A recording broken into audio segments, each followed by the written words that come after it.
Nina, bring me some tea. Ethan's voice sliced through the noise of running water like a razor-sharp blade. I stood over the sink, hands submerged in greasy water, scrubbing away at what felt like the 100th dish of the day. I didn't turn around. Hold on, I said, trying to stay calm. I just started the dishes. Stop and bring me the tea. His voice was sharper now, more forceful.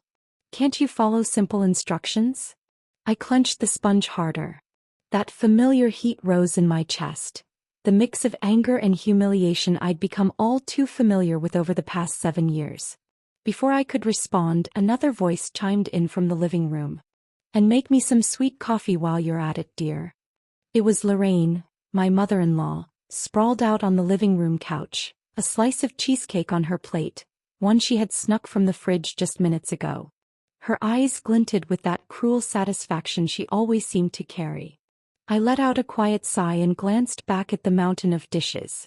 Leave those. Just do what we ask, Ethan snapped again. You're useless anyway. Useless. That word struck harder than I wanted to admit. I was Nina, a 28-year-old working mom, a woman who once dreamed of marriage filled with love, partnership, and shared respect. But instead I had ended up in a house where I felt more like a servant than a wife. I married Ethan at 23, starry-eyed and naive. We moved into his parents' home shortly after his father passed away. The excuse was that Lorraine needed help. She was grieving, vulnerable, and alone. At least that's what I was told. What a joke. Grief wasn't what lived in Lorraine. Control did. Cruelty did. At first, I tried to be compassionate. I offered help without being asked. I thought my efforts would be appreciated. But instead I became her full-time maid. Cooking, cleaning, working full-time, raising our 4-year-old son. And still it was never enough. The stir-fry is bland, Lorraine would scoff, pushing the plate away with disgust. You didn't even make it from scratch, did you? I'm working full-time. I don't have time to make gourmet meals every night, I would say, trying to remain respectful. And that's why I can't stand back talk, she'd reply, waving me off like a fly. If you're here, then act like it. I certainly don't need to cook. I once dared to suggest we take turns with chores. Her laugh was cold. Why would I lift a finger when I've got you? Her contempt seeped into everything. And Ethan? He did nothing. Worse, he sided with her, enabling her at every turn. Over the years, their words turned to silence. Not peaceful silence, but the cold, soul-draining kind. They began ignoring me altogether. I was a ghost in my own home, seen only when needed, heard only when commanded. Now 7 years in, I had reached a point I never thought I'd reach. I no longer cared what they thought. I didn't flinch at their insults. But I hadn't fought back either. Yet, that night as I tucked my son into bed and kissed his forehead, he whispered, "Mommy, are you sad?" My throat tightened. "No, baby," I whispered back, brushing his hair. "Just tired." But the truth was, I was more than tired. I was done. And something inside me had started to shift. Something that had been buried for years under the weight of obedience, survival, and silence. A plan was beginning to form. One dish at a time, one insult at a time, I was ready to reclaim my life. The following day began like any other. Gray, silent, suffocating. I got up before sunrise, packed my son's lunch, made breakfast for Ethan and Lorraine, and started prepping dinner before heading out to work. I was a marketing analyst for a mid-sized company in town. The job was fast-paced and demanding, but it was the only part of my day where I felt like a human being. My coworkers respected me. I had a name, not a title like maid or useless wife. At work I was Nina Archer. Competent, quick-thinking, reliable. But as soon as I walked through our front door each evening, all of that melted away. At home I was no one. That night I came home exhausted. The rain had soaked through my shoes, my laptop bag strap had snapped, and I hadn't eaten since noon. I didn't even get a hello. Just a grunt from Ethan and a loud, dramatic sigh from Lorraine. "I'm starving," she declared from her throne on the sofa. "Took you long enough to get home. What kind of wife and mother are you, coming home this late?" I didn't answer. I went straight to the kitchen and started cooking. I made mapo tofu with steamed rice, stir-fried vegetables and crispy chicken, Ethan's favorite. I wasn't sure why I still tried. Habit maybe. Or maybe I just wanted to make sure our son got at least one decent meal. As I set the dishes on the table, Ethan muttered without looking up from his phone, "Where's the mayo?" I turned slowly, staring at him. His first words to me in days. "No, hello. No thanks. Just another demand." I grabbed the jar and handed it to him silently. "Finally," he said without a glance. Lorraine jabbed her fork into a piece of chicken, chewing slowly with narrowed eyes. "This is too salty. Don't you ever taste what you cook?" I tasted it. "It's fine." She put her fork down with a loud clink. "Excuse me." I said it's fine, I repeated, voice steady. "You little, clean the downstairs toilet when you're done," she snapped. I froze. "We're eating." "So." I looked up, eyes locking with hers. "Don't talk about toilets while we're having dinner. It's disgusting." Her lips curled into a smirk. "Just like your attitude. And your food." Ethan slammed his fork down. "Apologize to my mother." "Now." I looked at him. And for the first time in a long time I didn't feel fear. I felt nothing. "No," I said. Firm. "What did you just say?" I said no. He stared at me like I'd grown another head. Lorraine gasped as if I had slapped her. And that was the moment I knew. Something inside me had finally snapped. I wasn't going to endure this another year, another month, another day. After dinner, I went to our bedroom, shut the door, and opened my laptop. I found an online legal form site. It took me 15 minutes to fill out the initial divorce paperwork. I printed it and laid it on the kitchen table. Ethan was still scrolling on his phone when I placed the papers in front of him. He glanced down, confused. "What's this?" "I'm filing for divorce." He blinked. "Are you joking?" "No." He stared at me like he didn't recognize me. "You're serious?" I nodded. Dead serious. And for the first time in 7 years I didn't feel like a ghost. I felt alive. I walked away from him, from Lorraine, from their tiny, toxic world, knowing that the next steps wouldn't be easy, but they would be mine. My life was no longer theirs to control. The morning after I dropped the divorce papers on the table, the house was filled with an icy silence, broken only by the sound of spoons clinking against ceramic bowls. No one spoke. Not even our son, who seemed to instinctively sense that something was shifting beneath the surface of our family. Lorraine gave me her usual glare over the breakfast table, her lips pursed, the corners of her mouth twitching in disgust. Ethan just sat there like a stiff statue, barely chewing, avoiding my gaze. He was processing it all, I could tell. Trying to figure out what card to play next. He had never expected I'd grow a spine, much less make the first move. But I wasn't just bluffing. I had already booked an appointment with a lawyer. Her name was Evelyn. No nonsense, razor sharp, and known for being absolutely ruthless in divorce court. Just hearing her voice on the phone gave me a flicker of hope. "You've been the sole provider?" she asked. "Yes." "Ethan hasn't worked in 4 years. I've paid every bill, bought every grocery, even paid off his mother's debts." "Good," she said. "Let's build your case on that." The anger in me had solidified into something much stronger. Resolve. I started documenting everything. Every text, every insult, every bank transaction that showed I was keeping this family afloat. I created folders. Labeled them, evidence, financial records, witnesses. I became methodical, almost mechanical. But at home the atmosphere shifted into something uglier. Lorraine stopped pretending to be subtle.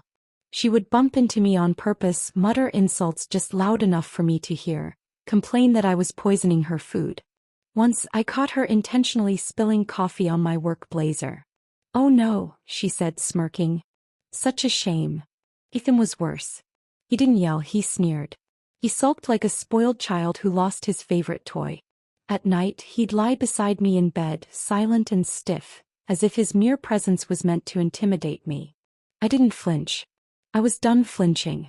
One evening, I overheard them talking in the living room while they thought I was upstairs putting our son to bed. Their voices were low and bitter. She can't just leave like this, Ethan said. We need her money. Lorraine's tone turned steely. Don't worry. I've got a plan. We'll make her life so miserable she'll beg to stay. I stood in the hallway, heart thudding, not out of fear but disbelief. They didn't care about our son. They didn't care about love, about rebuilding. It was all about control. And money. The mask had finally slipped.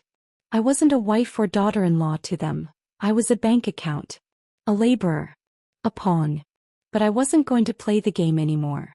That night, I stared at the ceiling in our shared bedroom, Ethan snoring softly beside me, unaware that his world was about to crumble. I began to visualize my plan, not for escape but for total, calculated liberation. I wasn't just going to walk away, I was going to ensure they felt the sting of everything they had done to me. I'd build a case so airtight, so damning, that not even their crocodile tears could save them. The war had begun. But this time I held the sword. I started playing the long game. While Ethan and Lorraine tried to tighten the noose, I smiled, nodded, and played my part. I wasn't going to give them any more ammunition. Not a single outburst, not a single misstep. If they wanted war, I'd serve them cold strategy on a silver platter. It didn't take long for them to sense something had shifted. I was no longer reactive. I no longer bit back when Lorraine made cruel remarks or when Ethan barked orders like I was still the help. Instead, I cooked dinner, tucked our son into bed, and quietly documented every single insult, every petty act of sabotage. I installed a small voice recorder in the hallway and another in the kitchen. Every cruel word, every financial threat, every "she owes us" speech was recorded and saved to a password-protected drive. I wasn't just planning to leave. I was preparing a legal symphony. And they were unknowingly writing the music. At the same time, I worked with Ava, my lawyer, almost daily. I handed her everything: bank statements, receipts, the audio files. Her eyes lit up with every new document. They think they can bully you, she said with a smile. But they're building your case for you. The tension at home boiled beneath the surface. Lorraine tried switching tactics. She came to me one evening with a plate of cookies. Store-bought, of course, and a crooked smile that screamed manipulation. "Rena, darling," she began, "maybe we got off on the wrong foot. You know, things don't have to end this way." I looked at her, feigning confusion. "And what way, Lorraine?" She blinked. "The divorce. You don't really want to tear this family apart, do you?" This was the same woman who once called me an ungrateful leech because I bought a cheaper brand of detergent. "I'm just doing what's best for my son," I said sweetly, then walked away without touching the cookies. Later that night, Ethan finally snapped. He burst into the bedroom, eyes wide, voice trembling between anger and fear. "Are you trying to ruin us?" he hissed. I didn't even blink. "You ruined yourselves. I'm just cleaning up the mess." "You won't get away with this," he snarled. "Oh, Ethan," I said calmly, "I already have." He slammed the door on his way out, and for the first time I didn't flinch. Their anger no longer scared me. Their power was crumbling and they knew it. The next day, Lorraine launched into full emotional blackmail. At breakfast she began sobbing loudly, big crocodile tears, as our son looked on in confusion. "She's tearing this family apart," she wailed, dabbing her dry eyes with a napkin. "What did I ever do to deserve this?" I kneeled next to my son, gently brushed his hair back and whispered, "Don't worry, sweetheart. Mommy's just making things better for us." And he smiled just a little, and that was all the confirmation I needed. Their empire of manipulation was rotting from the inside. And I was the quiet flame beneath it, waiting for it to burn. The court date loomed like a storm on the horizon, but I was ready. Every late night spent organizing documents, every whisper recorded, every receipt saved. It was all about to come together. And this time I wasn't just defending myself. I was going on the offense. The night before the hearing, I lay in bed, wide awake, my heart thudding a slow, heavy rhythm. I could hear muffled voices downstairs, Ethan and Lorraine arguing again. Probably about how to spin their lies into some sob story for the judge. I let them scheme. Let them think they still had control. In the morning, I dressed in calm, solid blue. No jewelry. No dramatics. Just quiet confidence. Ethan wore a dark suit that looked a little too tight. Lorraine was dripping in faux pearls and martyrdom. In court, their performance began with practiced elegance. Ethan's lawyer painted him as a misunderstood husband, a man pushed to the brink by a combative, ungrateful wife. Lorraine nodded solemnly in the background, dabbing her eyes with a tissue she hadn't used until the courtroom doors opened. But when my turn came, the theater ended. I stood, hands steady, voice clear. I was the only income in our household for 5 years, I said. While my husband refused to work and my mother-in-law subjected me to emotional and verbal abuse, I held everything together. Our home, our child's well-being, our finances. Ethan scoffed audibly, but the judge silenced him with a glance. I continued, pulling out folders, documents, and a USB drive. What I have here, I said, is evidence of their abuse, their dependence on me, and their deceit. Ava, my lawyer, handled the technical side. The court listened to recordings of Ethan mocking me for working late, of Lorraine calling me a failure while living under my roof. Screenshots of texts, expense records, and photos of bruises from slammed doors and thrown dishes filled the screen. But the real bombshell came last. Photos of Ethan arm in arm with a woman who wasn't me, taken outside a motel 2 towns over. Hotel receipts in his name. Messages laced with flirtation and late-night rendezvous. Ethan went pale. Lorraine's gasp was loud enough to echo. You planted someone to spy on me? He demanded, rising from his chair. No, I replied simply. You were just careless. The final nail? A signed statement from the woman herself, confirming the affair, unaware at first that Ethan was even married. The courtroom was stunned. The judge didn't speak for a full minute. When the gavel finally struck wood, it was with the sound of justice. Full custody was awarded to me. Ethan was ordered to pay child support, despite his protests of being financially strained. The assets were divided fairly, but fairly meant they walked away with far less than they expected. Especially Lorraine, whose face had turned a shade of red I'd never seen before. As I exited the courtroom, my son ran into my arms. I bent down and held him tight. We did it, Mom, he whispered. I looked over his shoulder, watching Ethan slump against a wall, his mother too stunned to even speak. No, sweetheart, I whispered back. We survived it. Now we live. After the court verdict, the world seemed to shift beneath Ethan and Lorraine's feet. But for me, it was like stepping into sunlight after years of living underground. The fallout was immediate.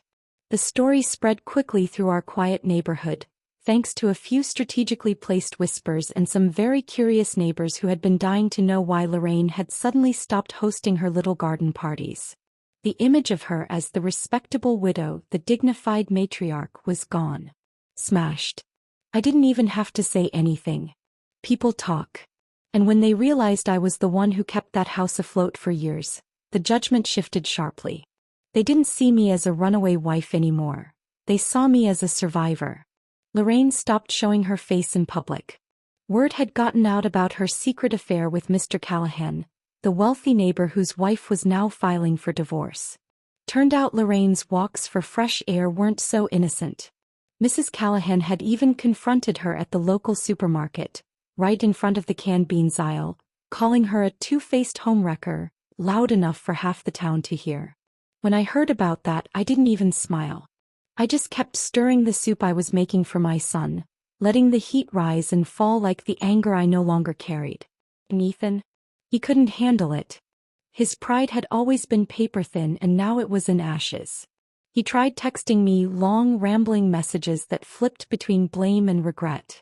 One day it was, "You ruined my life." The next it was, "Please, can we talk? I miss our son." But I never answered. I didn't need to. One afternoon while I was leaving the daycare center, I saw him across the parking lot. His shoulders hunched, his face pale, hands shoved into pockets like a teenager caught in a lie. He walked up slowly. "Clara," he began. I looked him straight in the eyes. "Ethan." He shuffled awkwardly. I just wanted to say I'm sorry. For everything. I didn't realize how much you did. Until you lost it?" I asked. Until you had to actually stand on your own 2 feet? He nodded, sheepish. I'm not proud of what I did. Any of it. Thought I was in control. But really, you were the one holding everything together. I just didn't see it. I gave a short breath of laughter. Not bitter, just tired. I know, I said. But it doesn't change anything now. He looked at our son, who was climbing into the back seat, humming to himself, unaware of the quiet war his parents had just walked through. Take care of him, Ethan said. I always have, I replied. You just never noticed. As I drove away, I checked the rearview mirror and saw him standing alone, hands still in his pockets, watching us go. That night, as I tucked my son into bed, he looked up at me with sleepy eyes and whispered, Mom, are we really free now? I smiled and brushed his hair from his forehead. Yes, sweetheart.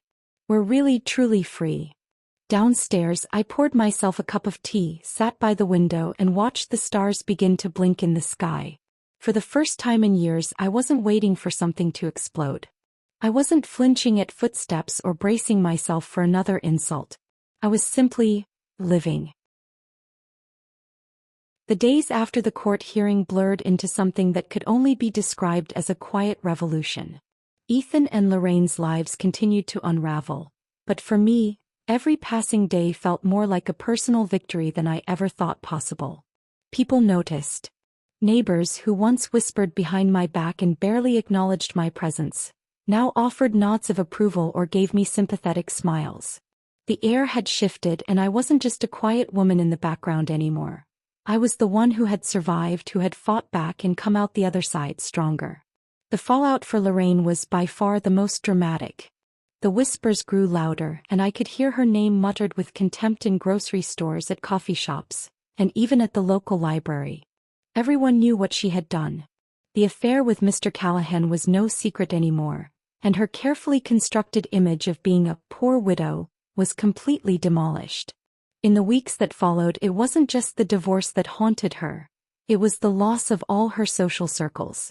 Her friends were now keeping their distance, their eyes carefully averted whenever she passed by.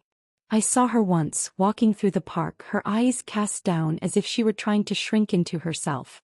The cold look she gave me when we crossed paths felt like a final defeat on her part. I didn't smile, but I didn't feel any satisfaction either. The truth had done all the work. Ethan, however, was a different story. I could feel the weight of his guilt each time he called or texted. The words were always the same, though. Clara, I miss you. I've messed up and I want to make things right. But there was nothing to fix.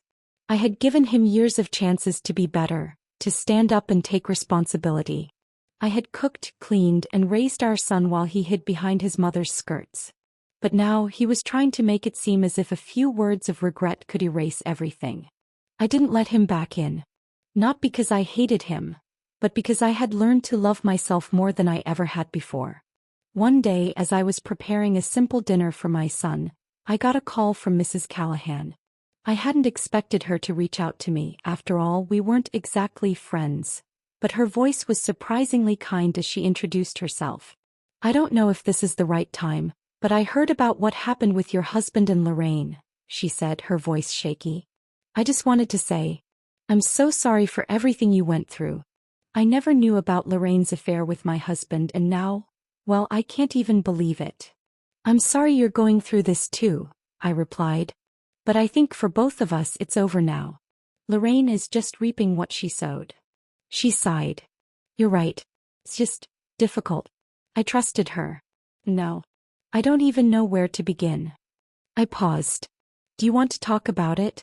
I know what it feels like to have someone you thought you could trust turn on you. He took me up on the offer. That afternoon she came over and we sat together, sipping tea and talking about everything. For the first time I realized that even though my life was falling apart for a while, it wasn't the end. It was just a chapter. And this was the beginning of a new one. I had become a woman who knew her worth. A woman who refused to be treated like a servant or a punching bag anymore. I had learned to stand up for myself and my son. A few months later things were different. I had settled into my own place, a cozy little apartment just outside the city with a beautiful view of the park.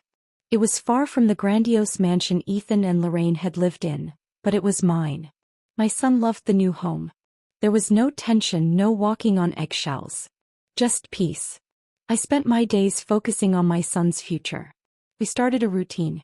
We visited the zoo, the library, and sometimes just had quiet days at home making crafts or baking cookies. Life felt simple, but it was ours and it was real. One evening, as I tucked my son into bed, he looked up at me with that innocent trust only a child can have and whispered, "Mom, when can we go on a big adventure?" I smiled, brushing a lock of hair from his forehead. "We already are, sweetheart. Every day is an adventure when we're together." As I stood up to leave his room, I felt a wave of gratitude. I had been through hell, but I had come out stronger, smarter, and braver than I'd ever thought I could be. This was not just about revenge or proving anyone wrong. It was about reclaiming my life. It was about my son and me and our future. We were no longer trapped in a toxic world of deceit and manipulation. We were free. And that was the most beautiful kind of justice.